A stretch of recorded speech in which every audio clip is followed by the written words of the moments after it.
ఓం మహాగణాధిపతయే నమః. ఓం గురుభ్యో నమః. ఓం శ్రీమాత్రే నమః. 8వ తేదీ నుంచి 14వ తేదీ వరకు ఉన్నటువంటి గ్రహస్థితి మరియు 12 లగ్నాల వారికి ఏ విధంగా ఉండబోతుంది అనేటువంటి విషయాలు చెప్తుంది నేనైనప్పటికీ కూడా చెప్పిస్తుంది సాక్షాత్ లలితామ్మవారిగా భావిస్తూ ముందుగా గ్రహస్థితి చూసుకున్నట్లయితే మేషంలో శుక్రుడు, వృషభంలో రవి సంచారం జరుగుతుంది. అదేవిధంగా మిథున రాశిలో గురువు, బుధుడు ఒక మంచి కాంబినేషన్, గురు బుధుల యొక్క కాంబినేషన్. అదేవిధంగా సింహంలో కుజకేతువులు, ఇది ఒక రకమైనటువంటి కాంబినేషన్. అలాగే కుంభంలో రాహువు, మీనంలో శని. ఈ వారం తులారాశి నుంచి చంద్రుడు మకరం రాశి వరకు సంచారం జరుగుతూ ఉంటుంది. దీనివల్ల కలిగేటువంటి ఫలితాలు ఏమిటి, ఎటువంటి జాగ్రత్తలు తీసుకోవాలి అనేటువంటి అంశాలు మనం ఇప్పుడు ఒక్కొక్కటిగా చెప్పుకుందాం. ధనుర్లగ్నము, ధనస్సు రాశి. ధనస్సు వారికి కనుక చూసుకున్నట్లయితే సప్తమ స్థానంలో 2 శుభగ్రహాల యొక్క సంచారము, 8వ తేదీ నుంచి 14వ తేదీ వరకు ఉండేటువంటి చంద్రుడి యొక్క సంచారం వల్ల కలిగే ఫలితాలు ఏమిటి అంటే, చంద్రుడు 8వ తేదీ మీకు ఇచ్చే రిజల్ట్ రుణ సంబంధించిన విషయంలో చాలా జాగ్రత్తగా ఉండాలని చెప్తున్నాడు. కాకపోతే రుణాలకి కారకుడైన శుక్రుడు 5వ స్థానంలో ఉన్నందుకు రుణ మాఫీలు కానివ్వండి, రుణం క్లియర్ చేసుకోవడానికి ఇది అనుకూలించేటువంటి సమయమే, అందులో ఎటువంటి సందేహం లేదు. కాకపోతే 8వ తేదీ కాస్త జాగ్రత్తగా ఉండండి. మరియు 9, 10, 11 తేదీలు మీరు ఏదైతే కొన్ని వ్యాపారాల్లో మదుపు పెడతారో, ఇన్వెస్ట్మెంట్స్ అంటాం, ఇన్వెస్ట్మెంట్ చేస్తారో ఆ యొక్క విషయాల్లో కాస్త జాగ్రత్తగా ఉండండి. అదేవిధంగా 12, 13 తేదీలు సడన్గా చేంజెస్ అనేవి చూపిస్తున్నాయి. ఇక 14వ తేదీ మీరు రాజకీయ సంబంధించిన విషయంలో కొన్ని నిర్ణయాలు తీసుకుని ఉంటారు. మంచి నిర్ణయం తీసుకునేటువంటి యోగాన్ని 14వ తేదీ మీకు కలిగిస్తుంది. అయితే ఎప్పుడైనా సరే గురుబలం ఉన్నప్పుడు మీరు ఇన్ని రోజులు చేసినటువంటి ప్రయత్నానికి, ఇప్పుడు చేస్తున్న ప్రయత్నానికి మంచి ఫలితాలు ఉంటాయి. మరియు గురువు సప్తమ స్థానంలో సప్తమాధిపతితో కలిసి ఉన్నందుకు ఎప్పటి నుంచో సంబంధాలు కుదరట్లేదు అనుకునేటువంటి వారికి, ధనుర్లగ్నం వారికి సర్వసాధారణంగానే శుక్రుడు షష్టమ లాభాధిపతి ఆధిపత్య పాపి అవుతున్నందుకు ఇక్కడ ఇచ్చేటువంటి గురుబుధుల యొక్క కలయిక ఖచ్చితంగా మీకు వివాహ యోగాన్ని ఇవ్వడానికి అనుకూలిస్తుంది.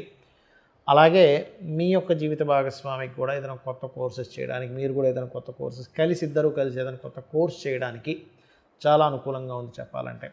కాకపోతే ఈ ధనాధిపతి వెళ్ళి చతుర్థ స్థానంలో ఉన్నందుకు కొన్నిసార్లు చూడండి, స్టార్టింగ్ స్టేజ్లో అపార్ట్మెంట్స్ ఉంటాయి, ఇంకా గ్రౌండ్ లెవెల్లో ఉన్నప్పుడే తక్కువ దొరుకుతుంది. ఇది కంప్లీట్ అయ్యాక 10,000 అవుతుందండి స్క్వేర్ ఫీట్, ఇప్పుడు కాబట్టి మనకు 5,000, 6,000 దొరుకుతుందని మనం పే చేస్తూ ఉంటాం. ఒక్కోసారి 3,000, 4,000 కూడా దొరుకుతూ ఉంటుంది. అటువంటి లాంగ్ టర్మ్గా పే చేసేటువంటి విషయాల్లో, కొనుగోలు చేసే విషయంలో ఒక్కసారి వాళ్ళ ట్రాక్ రికార్డ్ ఏమిటి, వాళ్ళు గతంలో ఎన్ని నిర్మాణాలు చేశారు, ఇది పర్ఫెక్ట్ అయిన కంపెనీయా, మన యాజమాన్యం ఎలాంటిది అనేటువంటివి కంప్లీట్గా తెలుసుకొని ఇన్వెస్ట్మెంట్ చేయండి. ఎందుకంటే 4వ స్థానం అర్ధాష్టమ శని సమయంలో ఈ కన్స్ట్రక్షన్స్, గృహాలు, వాహనాలు కొనుగోలు చేసే అంశంలోనే తప్పు నిర్ణయం తీసుకుంటారు. అదేవిధంగా పార్ట్నర్స్ వల్ల, జీవిత భాగస్వామి వల్ల ఒక సపోర్ట్ అనేటువంటిది లభిస్తుంది. కాకపోతే లాంగ్ జర్నీ చేసేటప్పుడు, అందులో ముఖ్యంగా తండ్రి గారితో కలిసి వెళ్ళేటప్పుడు, లేదా తండ్రి గారి ఆరోగ్య విషయంలో, లేదా తండ్రి గారికి ఏదైనా బీపీ, షుగర్ లెవెల్స్ ఎక్కువగా ఉండేటువంటి వారితో మీరు ప్రయాణం చేసేటప్పుడు, లేదా వారు ఒక్కోసారి కొన్ని ఇళ్లలో ఎలా ఉంటుందంటే తండ్రి కొడుకే ఉంటారు కారణాల వల్ల. అలాంటప్పుడు ఒంటరిగా వదిలేసి వెళ్ళేటప్పుడు కాస్త జాగ్రత్త వహించండి. ఉద్యోగ అవకాశాలు చాలా చక్కగా వస్తాయి, అందులో ముఖ్యంగా టీచింగు మరియు అదేవిధంగా ఈ యొక్క బ్యాంకింగ్ రంగాల్లో, మార్కెటింగ్ రంగాల్లో ఉండేటువంటి వారికి మంచి అవకాశాలు వస్తాయి, అందులో ఎటువంటి సందేహం లేదు. ఇక మీరు చేయవలసిన దేవతారాధన లక్ష్మీ నరసింహస్వామి యొక్క ఆరాధన, గణపతి యొక్క ఆరాధన చేయండి. అన్ని విధాలా మీకు బాగుంటుంది. చాలామందికి కొన్ని అపోహలు ఉన్నాయండి.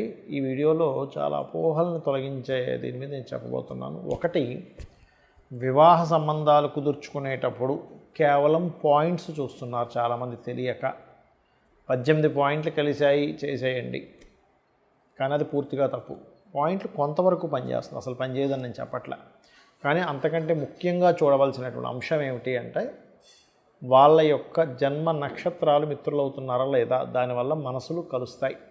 రెండవది, వారిద్దరి జన్మజాతకంలో ఆకర్షణ, ఇద్దరు వ్యక్తుల మధ్య జీవితం సాగించాలని వాళ్ళ ఇద్దరి మధ్య మనసులతో పాటు ఆకర్షణ కూడా కలవాలి. సో శుక్రకుజులు ఎక్కడున్నారు, సోల్మేట్స్ అంటూ ఉంటారు, అంటే ఇద్దరు రవిలు ఎక్కడున్నారు, రవిగ్రహం ఎక్కడెక్కడ ఉంది, అలాగే బుధుడు కమ్యూనికేషన్స్ కారకుడు ఎలా ఉన్నారు ఇద్దరి జాతకంలో. ఆ రకంగా ప్రతిదీ జీవుడు, కర్మ, రాహు, కేతువులు, కాలమోక్ష కారకులు ఇవన్నీ చెక్ చేసుకొని దీంతో పాటు ప్రధానంగా మనం చూడవలసింది ఏమిటంటే అమ్మాయి జన్మజాతకంలో ఉదాహరణకి అమ్మాయినిచ్చి ఒక అబ్బాయికి చేస్తున్నాం. అప్పుడు అబ్బాయి జన్మజాతకంలో వివాహ జీవితం ఎలా ఉంది, లగ్నం ఎలా ఉంది, ప్రధానంగా ఆయన ఏమైనా శాడిస్ట్గా ఉన్నాడు అబ్బాయి. ఇది అమ్మాయికి కావచ్చు అబ్బాయికి కావచ్చు, ఇవాళ రేపు ఇద్దరు ఒక రకంగానే ఉంటున్నారు. సో శాడిస్టిక్ నేచర్స్ ఏమైనా ఉన్నాయా వాళ్ళ లగ్నంలో, లగ్నం బాగుందా, ప్రేమపూర్వకంగా ఉంటారు, ఇవి ఫస్ట్ చెక్ చేయాలి. కొంతమంది తట్టుకునే శక్తి ఉంటుంది వాళ్ళ అవతల వాళ్ళంతా గట్టిగా ఉన్నా కూడా, అప్పుడు పర్లేదు. అలా ఈ అమ్మాయి బాగా సెన్సిటివ్, అబ్బాయి బాగా శాడిస్టిక్ అనుకోండి, చాలా ప్రాబ్లమాటిక్ అవుతుంది. కాబట్టి ఆ రకంగా కుటుంబ స్థానము, సంతాన స్థానము, వివాహం తర్వాత ఉండే జీవితం, వివాహం తర్వాత ఉండే జీవితాన్ని 12వ స్థానంలో చూస్తారు. సో 12వ స్థానం కనుక 2 వివాహాలు సూచిస్తే, ఒకవేళ లవ్ మ్యారేజెస్ అయితే నేను చూసుకోవద్దని చెప్పాను, ఒకవేళ లవ్ మ్యారేజెస్ అయినా చూపించుకున్నట్లయితే ఇలా 2 వివాహాల యోగం ఉన్నప్పుడు అర్క వివాహము పురుషుడికైతే, స్త్రీలకైతే కుంభ వివాహం చేయించాలి. ఇది ప్రధానంగా చూసుకోండి. ఇందులో చాలామందికి ఉన్న అపోహలు ఏమిటంటే ఆశ్లేష నక్షత్రం మంచిది కాదు, అత్తగారికి గండం, మూలా నక్షత్రం మంచిది కాదు అనుకుంటూ ఉంటారు. అలాంటివి ఏమీ లేవండి. ఒకటే గుర్తుపెట్టుకోండి, ఆ పర్సనల్ చార్ట్లో దశమస్థానం పాడైతే, అదేవిధంగా అత్తగారి జాతకంలో కూడా గండ యోగాలు ఉంటేనే అత్తగారికి గండం, అదర్వైజ్ కాదు. మూలా నక్షత్రం అనగా నమ్మో ఏదో అయిపోతుంది, ఇవన్నీ కాదు. మూలా నక్షత్రం మంచిది కాకపోతే సరస్వతీదేవి ఆ నక్షత్రంలో ఎందుకు పుడుతుందో ఒకసారి ఆలోచించండి. ఇది మనం అర్థం చేసుకోవాల్సిన అంశం. జ్ఞానాన్ని ఇచ్చేటువంటి రాసుల్లో ఉన్నటువంటి చంద్రుడు మూలా నక్షత్రం అంటే ఇది మనం అర్థం చేసుకోవాలి. అదేవిధంగా మరొక విషయం ఏంటంటే ఏలినాటి శని, కాలసర్ప యోగాల గురించి కూడా విపరీతంగా భయపడుతుంటారు జనాలు. ఆ భయాన్ని మరి కొంతమంది క్యాష్ చేసుకుంటారు కూడా. మీ భయమే మిమ్మల్ని ఇది చేస్తుంది, గుర్తుపెట్టుకోండి. ఎక్కడా కూడా జ్యోతిష్ శాస్త్రము ఏలినాటి శని వచ్చింది కాబట్టి నువ్వెందుకు పనికిరావు అని ఎక్కడా చెప్పలేదు. ఒక్కరిని చూపించమనండి, ఏలినాటి శని వచ్చింది, అర్ధాష్టమ శని వచ్చింది, అష్టమ శని వచ్చింది కూడా ఎందుకు పనికిరారు, కాలసర్ప యోగం ఉంది కాబట్టి ఎందుకు పనికిరారు అని ఎక్కడా చెప్పలేదు. ఏ శాస్త్రంలో, ఏ గ్రంథంలో, ఏ మహర్షి కూడా దాన్ని ఈ రకంగా వాళ్ళు రాయలేదు, గుర్తుపెట్టుకోండి. కాబట్టి ఏమిటి, ఏలినాటి శని వచ్చిందంటే మందత్వము, మనలోనే తెలియకుండా ఒక లేజీనెస్, ఎందుకంటే శని లేజీనెస్కి కారకుడు, మందత్వానికి కారకుడు, పోస్ట్పోన్ చేయడానికి కారకుడు. మనం ఏం చేస్తాం, సర్లే ఇవాళ పిలిచాడు కదా రేపు వెళ్దాం ఆఫీస్కి, వాళ్ళు పిలిచారు ఏదో వర్క్ మీద, రేపు పోదాం ఎల్లుండి పోదామని పెండింగ్ పెడతాం. వాళ్ళు ఏం చేస్తారు, మరి ఇంత నెగ్లిజెన్సీగా ఉన్నప్పుడు ఇతనికి ఎందుకు ఇవ్వాలి మనం ఉద్యోగం, తీసేయండి ఇంకొని పెట్టుకుందాం అంటాం. అంటే ఏమిటి, మన నెగ్లిజెన్సీయే మన కొంప ముంచుతుంది ఏలినాటి శని వల్ల. అర్ధాష్టమ శని కావచ్చు, అర్ధాష్టమ శనిలో అయితే వీళ్ళు చేసేటువంటి ఏదైతే వర్క్స్ ఉంటాయో, అంటే పర్టికులర్గా చదువు విషయంలోని, కన్స్ట్రక్షన్స్ విషయంలోని, భూమి కొనుగోలు చేసే విషయంలో చూసుకొని కొనాలి.